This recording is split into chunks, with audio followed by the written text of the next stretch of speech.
সাবেক প্রধানমন্ত্রী এবং বিএনপি চেয়ারপারসন বেগম খালেদা জিয়ার মৃত্যুতে দলটির ৭ দিনব্যাপী শোকের ষষ্ঠ দিনে গুলশানের চেয়ারপারসনের কার্যালয়ে আসেন দেশের শীর্ষ ব্যবসায়ী নেতৃবৃন্দ, বিভিন্ন রাজনৈতিক দল ও সংগঠনের নেতাকর্মীরা। রোববার সন্ধ্যার পর বিএনপির ভারপ্রাপ্ত চেয়ারম্যান তারেক রহমানের সঙ্গে সৌজন্য সাক্ষাৎ করতে গুলশান কার্যালয়ে আসে বিজিএমইএ, বিসিআই, ডিসিসিআই, এফবিসিসিআই সহ ৩০ শীর্ষ ব্যবসায়ী নেতৃবৃন্দ।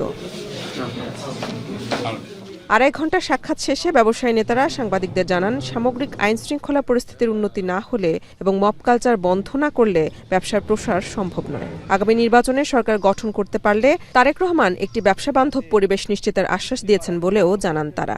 ব্যবসায়ীদেরকে ইকোনমি যদি করতে হয়, ব্যবসায়ীদেরকে কিন্তু সাথে নিয়ে কিন্তু করা উচিত, এবং সেটাই কিন্তু আমরা ওনাকে বলেছি। এবং বাংলাদেশের জন্য সবচেয়ে ইম্পর্টেন্ট হলো যে এমপ্লয়মেন্ট ক্রিয়েট করা। আমরা চেয়েছি যে সরকার যদি অর্থনৈতিক উন্নয়ন করতে হয়, যে কোনো সরকার, যে ব্যবসায়ীদের কনফিডেন্স আনতে হবে।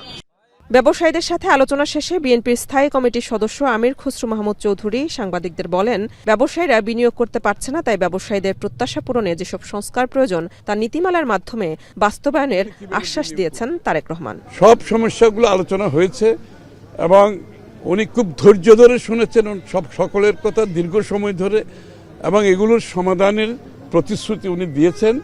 এর আগে সন্ধ্যায় তারেক রহমানের সাথে বৈঠক করে সাংবাদিক নেতারাও। তারা জানান, গণমাধ্যমের স্বাধীনতা নিশ্চিতে কাজ করার আশ্বাস দিয়েছেন বিএনপির ভারপ্রাপ্ত চেয়ারম্যান তারেক রহমান। মুক্ত স্বাধীন গণমাধ্যমের জন্য যত যা করার উনি সেই অঙ্গীকার ব্যক্ত করেছেন এবং প্রত্যয় ব্যক্ত করেছেন। আমরা আশা করি তার নেতৃত্বে আগামীর বাংলাদেশ আমরা একটা স্বপ্নের বাংলাদেশ হিসেবে বিনির্মাণ করতে সক্ষম হব। এদিন সকালে বেগম খালেদা জিয়ার জন্য খোলা শোক বইয়ে স্বাক্ষর করে বিপ্লবী ওয়ার্কার্স পার্টিও। এ সময় দলটির সাধারণ সম্পাদক সাইফুল হক বলেন, মব সন্ত্রাস ও জনগণের জানমালের নিরাপত্তাহীনতা নিয়ে শঙ্কিত তারেক রহমান। মানুষের মধ্যে শান্তি ও সৌহার্দ্য সৃষ্টির বার্তাও দিয়েছেন তিনি। তিনি বললেন যে রাজনৈতিক প্রতিযোগিতা থাকবে, বিতর্ক থাকবে, কিন্তু এটাকে কোনো ধরনের সহিংস, কোনো ধরনের একটা সংস্কৃতিতে যাতে না যায়, আমরা পুরো জাতিটাকে যাতে নতুন করে কোনো বিভাজিত না করি। দেশকে ঐক্য সংহতির পথে এগিয়ে নিতে বিএনপি কাজ করবে বলেও জানান বিপ্লবী ওয়ার্কার্স পার্টির এই নেতা। সেই নির্বাচনে যাতে আমরা মেহেরিন অ্যানি, এখন, ঢাকা।